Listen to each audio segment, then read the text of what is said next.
New England Patriots have splurged this week, bringing in new players, keeping old players, doing what they have to do to improve a roster that was good enough for Bill Belichick to will it to 7-9 last year. The improvements they made this year, Miles, I'll tell you, it's I don't know how it's going to go, but I love the story. Let's delve into it a little more with what's more likely. What's more likely for the Patriots at quarterback? Cam Newton starting 10 or more games for them, or Jimmy Garoppolo starting 10 or more games for the San Francisco 49ers?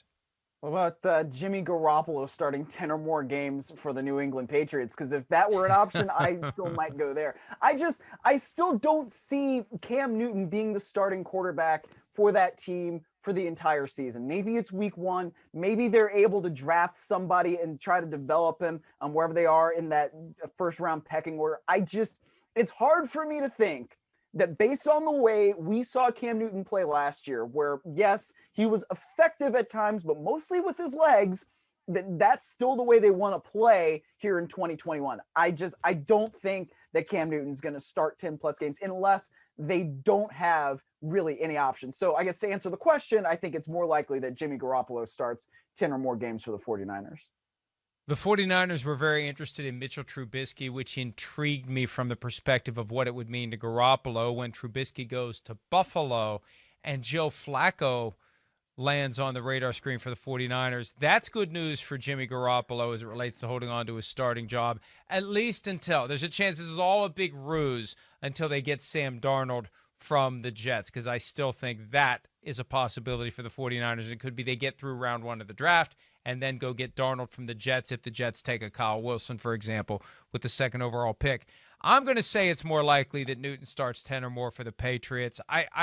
Yeah, they could end up with Jimmy Garoppolo back. They could end up with Marcus Mariota, who's been asked to take a major pay cut by the Las Vegas Raiders, and if he would get cut, maybe he makes his way to New England, and that's an intriguing depth chart with Newton and Mariota. But I'll say it's more likely Newton starts 10 or more, simply because I don't have faith in Garoppolo staying healthy. He's missed 23 games over the last 3 years. All right, what's more likely?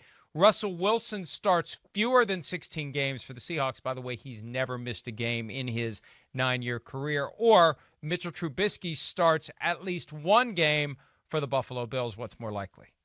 I think it's that Mitchell Trubisky would start one game for the Bills. And it's only because Josh Allen plays in a way that is a little bit dangerous for a QB sometimes. You know, he throws his body around. He's willing to sacrifice and lay out for different things. So I would have to say that it's going to be Mitchell Trubisky. But that's why they brought him there.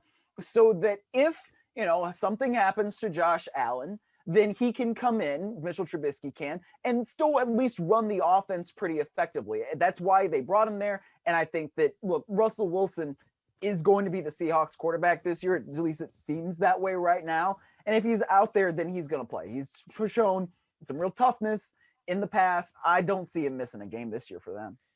See, that's where this question becomes difficult, because it's either going to be 16 or none for Russell Wilson in Seattle. Right. The door not entirely shut on a trade. Just because the Bears made an effort to get him that was not nearly good enough doesn't mean there isn't someone else lurking, waiting for the right time to make their move. Doesn't mean the Seahawks have completely slammed the door on the possibility of trading him, because it could be that the situation isn't sustainable with Russell Wilson in Seattle. The things he said several weeks ago, can they mend those fences? Can they compartmentalize? Are they willing to go through a season that would entail plenty of distractions from media during press conferences and questions that are asked of Pete Carroll and questions asked of Russell Wilson if the team encounters any adversity? So this one's tough for me.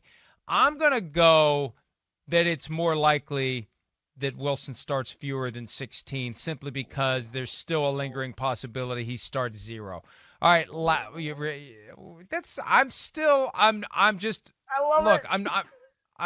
I love a good story, and I still think the better story is another year of Russell Wilson in Seattle with all the dysfunction that may arise, and then we trade him next year.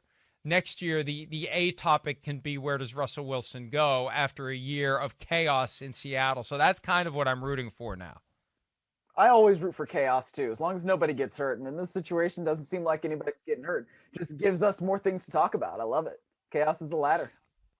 All right, chaos in Chicago, chaos in Washington. Andy Dalton or Ryan Fitzpatrick, which one is more likely to still be the starting quarterback come December? Oh boy. Ryan Fitzpatrick, I think, but also no, it's actually Andy Dalton. It depends on if Washington takes a quarterback. I mean, as you love to say, Fitzmagic can become Fitztragic oh so quickly. And it just seems to inevitably happen. So I don't know what the depth chart's going to look like behind him. But if Washington takes a QB, which I really think that they probably should, then that QB in theory could supplant him, much like Tua did last year in Miami. But then Ryan Fitzpatrick could still be the relief pitcher, and the relief pitcher seems to be a So really good your role answer for him. is?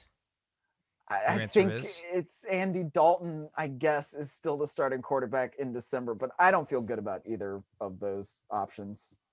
As written, the question implies that it's an unbroken chain of starting quarterbacks, still the starter in December. If that's the way it's interpreted, then I say Dalton, because while there's a chance Fitzpatrick will be the starter again in December, he ain't making it 16 games. Fitztragic will make an appearance at some point, and he'll either be injured or injured, whatever the case may be. Ron Rivera will have seen enough, and it'll be Kyle Allen or Taylor Heineke until he's seen enough of them, and then it's back to Ryan Fitzpatrick. So if it's an unbroken chain, I say Andy Dalton is more likely to still be the starter in December.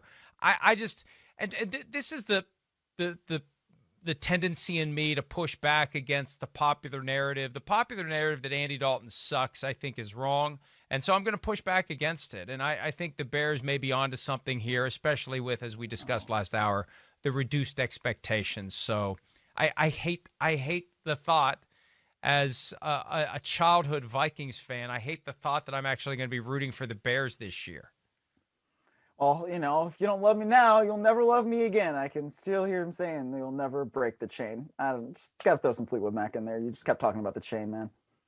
Well done. Well, I like that, and shows that you know more bands than the one that you mentioned last hour that I've already forgotten. What was it? Bad, good, bad, not bad. Bad, Leroy Brown. Not good. Not bad, Right. bad Leroy Brown. Okay. Oh my God. Hi, I'm Mike Tirico, and thanks for watching. Make sure to hit subscribe for the latest news and highlights from NBC Sports.